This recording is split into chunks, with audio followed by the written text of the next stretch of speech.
Okay, listen, I know I'm late on a lot of things, but hear me out. Here, listen, open your ears, listen. I had COVID, which is wild, first of all, okay? My symptoms were aggressively annoying for no reason. Okay, I've lived with people who've had COVID and I've gone through that quarantine not getting it. And then randomly I just get it. I don't even know where I went. I thought I thought I got COVID from the Indian snacks my parents got me when they went to India, and they were like, "No, don't be foolish. It's not that." I was like, the coincidence of me eating that on a Saturday night, and then waking up Sunday with headaches, and sore throats, and high temperatures, and then going into chills on Monday is really, really weird. Regardless, COVID symptoms lasted for about a week. The week after, I had coughs. This is the second week after now. So I'm feeling better. On top of that, I have my busy season at work. So I've been pulling, 2 a.m., 4 a.m. nights. I haven't really been able to get on calls, do anything like that, or not get on calls, get on videos and do anything like that. So I apologize for the lack of videos, but please be assured I am still reading. And we're just gonna talk a little bit about what I've read in the past month, which is not a lot, unfortunately, and then what I'm currently reading. Let's go. First things first. Okay, once again, I know I'm late, but I finally read House in the Cerulean Sea. I understand why this is such a awesome and a best-selling book. I think it's the best way to say it. Why everybody enjoys this book that I've noticed. TJ Klune really went off with this one. TJ Klune really gave you bangers on this one. Part of my initial thoughts. I get why I didn't read this for so long, because I just don't read solo books. I'm more of a series person, as we've discussed on this channel so far. I enjoy my fantasy YA series versus one-off fantasy books. This is a fantasy book, by the way. I did not know that. I went into it blind, and I didn't know what I was getting myself into, and then it just happened. And it was awesome. I don't read solo stories, and so reading one like this was kind of a breath of fresh air once again between all of the series that I enjoy reading, because the pacing is just different in a books like this. The pacing in one-off books is different. It's a little bit faster, and you feel like you don't get all the details, because you really get the details that you just need for the book. It's not like a series where they're putting in so many details because they have a book 2 and 3 coming up or something like that, so where they can flesh out a little bit more. This didn't need that. That's the thing, right? This book is the closest to what I think is a 10 out of 10 for me in recent books. Isn't that crazy? Oh my goodness. If you read this book, please let me know what you think about it, because it really made me happy. It made my heart happy.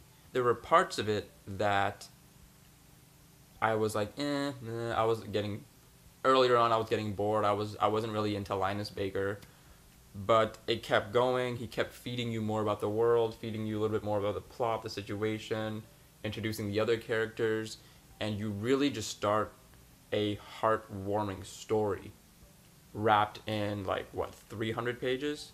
398 pages. Another thing, what I didn't realize was what I was getting to in the book. This book has a little bit of queer romance in it, which is so cool, because I'll be completely honest, the books I've read don't really have a lot of that. They have queer flirtations, but not a full-on queer romance kind of thing. And I really enjoyed it. I'm not gonna lie, I really, really enjoyed Linus and Arthur's kind of dance. I really, really enjoyed my time in this book. Now, I will say TJ Klune is wild with some of his things that he says, okay? Now, I say that because he just is. There's a quote here. I'm going to find the quote for you guys. I couldn't find it. I failed. I flagged so many points in this book, and I don't know why I didn't flag those 2 quotes that I really wanted to share about how wild TJ Klune was, but I can tell you them from memory. So this is a summation of it.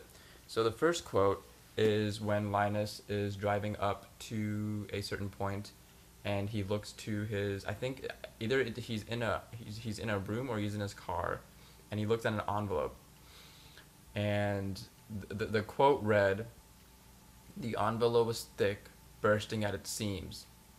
First of all, pause. Second of all, yo. Third of all, TJ Klune. Do you want to share something with us? I guess not. I had such a fun time posting that everywhere. All of my friends were like, "Hey, yo, what are you talking about?" The second one is when one of the child characters in the book is asked, "Do you know where babies come from?" And you would think, "Oh yeah, they told them that the babies come from like storks and things like that." And the child goes, "Yeah, when a man inserts his penis into her vagina." I was reeling in my bed at that. That was so funny. I was like, TJ Klune, you cannot keep getting away with this. TJ Klune, somebody needs to rile you down. You cannot keep getting away with this. It was so funny. I have to say, I really enjoyed my time in this book. I don't want to spoil the book for anybody because I really think everybody should honestly read this book, but I will tell you that it is a fantasy book about family, pre-existing notions. So it's a concept on racism and microaggressions and all those things involved with racism. And there's a little bit of queer romance inside of it that's very enjoyable. And I really grew to enjoy all of the characters that TJ Klune presented to me that were likable. The antagonist, I was just like, yeah, y'all can go somewhere else. We don't need you here, you know? But that's it for the House on the Cerulean Sea. Next, we're gonna talk about Beasts of Prey. So, join me real quick. Okay, next up, Beasts of Prey by Ayana Gray. I went into this once again blind. I was just at my public library and they didn't have the books that I wanted at the time, so I just went around and just shelf shopped and just picked up books that I thought would be interesting, read the description in the jacket, and I was like, you know what? Let's get into it. First things first, right? We need to talk. We need to talk. Before I say anything else, Ayana Gray, thank you. You included a map. This is what all authors should do. Include a map of your landscape world. If you have a large one, include a map. Just include a map. I love it. Because now I know where I'm going and where I'm at. And she even included like a larger map inside the jacket, which is cool. I don't want to mess with the stuff, so I'm not going to show you guys that part, but the entire as shows a region she just includes, which is dope. Anyways, let's get into the book. So, Beasts of Prey is ripe with African culture, and I will tell you why this is out of my wheelhouse. I don't read about African culture. I never have really put myself into books that are based on, conceptualized with, or just basically rooted in African culture. I just haven't. And so reading this was a little bit slow initially because I was trying to get a hold of like the pronunciation of the names so I could put them in my brain. I was trying to get a hold of the concepts that she was using that were rooted in African culture, the terminology, the vernacular, everything. And it was really, really cool once you get into it. The way that Ayana Gray kind of built the initial parts of the world, and she built it through first person's perspectives of the protagonists, which is really cool because there's about 3 perspectives in this novel that 2 of them you kind of know what's going on. The one of them, to me, I thought I knew what was going on, and then about I think the 60% mark, they hit you with the plot, they hit you with the twist, and I was like, and then you get a little bit more into that perspective. I had to go back to the first chapter and say, oh, this is that, oh my god. This is one of the books that actually made me go back to previous chapters to figure out, oh, that's what's happening. So it was really, really cool. Ayana Gray, you did a great job with that part. The book did not end how I expected, which I really enjoy, and which is why I'm gonna read books 2 and 3. I think it's just a trilogy, so I'm gonna go read them. And it did not end how I expected, and I really like that I wasn't able to predict everything. It was a little bit predictable, but it is just a trope of, you know, your party and stuff like that. But a lot of the things weren't actually predictable. You get into the setting, the landscape, the greater jungle, the temple. The setting takes place in a village, not like a castle like a lot of other fantasies. The setting takes place in Africa, so it's landscapes, jungles, temples, grasslands, all that stuff, which is really, really cool. It's really cool to be in that environment for once, and not having to be in like a castle, or be in like barracks, or be in dungeons and things like that, like a lot of fantasy things are, you know, because they're rooted in like medievals, or they're rooted in like that type of concept. This one wasn't, and I really enjoy that, and that's why I'm reading books 2 and 3.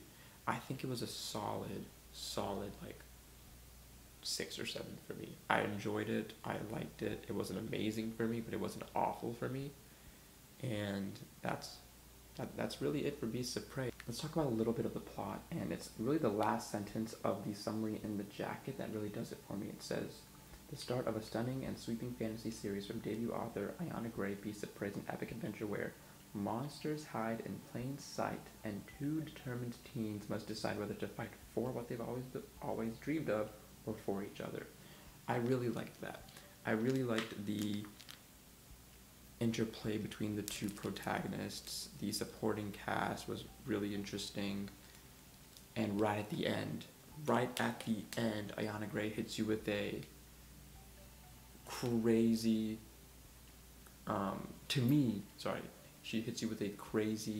she hit me with a crazy twist, where I thought it was going to be like a multiple man party, like it is a lot of novels, but then she's like, nope, sorry, that's not going to happen. Then she hits you with like oh, remember when I told you that the family of this person was all gone? Ooh, nope, sorry. I forgot to add in one more. Sorry about that. It's so fun. So I'm going to go pick up books 2 and 3 of this, and hopefully read them in like the next month or so. Next, we're going to get into what I'm actually reading right now, which is Heart of Thorns. So let's go. What happened here? What? Wait. No, it's still here. Okay. Yeah, okay, let's get back to it. What's up? Okay, next book, Heart of Thorns by Bree Barton. Trust your heart even if it kills you. Here's the cover. Here's the back. There's nothing on the inside. I'm sorry, there's nothing on the inside. But you know what is on the inside? A map. She gave us a map. Thank you, Bree Barton. I appreciate it, because now I know where we're going. And I know the landscape, I know the layout, I know the terrain. I love maps, and books give me more maps, give me more world maps, give me everything, so I can visualize what I'm doing, where I'm going, who's who, and where's what. I'm only about 7 chapters in, 57 pages, so I haven't gotten deep into the book yet, because I just started it yesterday. But I'm enjoying what I'm seeing so far. It is a fantasy book. I think it's a YA fantasy book. And there's a magic system inside of it. There's world building inside of it. There are a couple of interesting characters so far, even in the first 7 chapters, which is obviously good. If it wasn't, I'd be like, where is this going?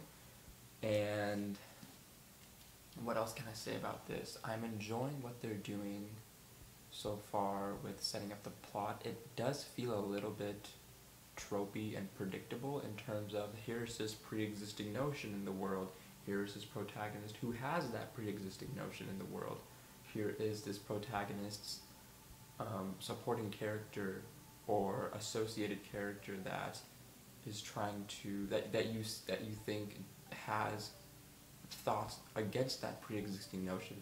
So then you're left to think, well, it seems like the main character is going to be switching sides at some point. That's kind of what it seems like. And I'm not against that. I love that. It's more so, how it happens. But that's what it feels like is happening to me right now. If it doesn't, I'll let you know. But as of right now, this is what it's feeling like. That's really all I'm reading right now. I want to get through this book, and then what I'll do is I'll probably go read the 2 and 3 of Beasts of Prey, and then if I like this book, maybe I'll go read books 2 and 3 of this, because I'm also pretty sure it's a trilogy. I could be wrong. I'm probably wrong, but I can't imagine myself being wrong. So, yeah. I will let you know where I'm at with this later. That's it for this video. Thank you very much for listening. I appreciate it. Hit the like, subscribe, and look out for more fun stuff. There are 2 releases this year that I'm really excited for, and I'm gonna try and do some really fun videos for. So if you're excited for those, if you're excited for what I could do, stick around. Peace.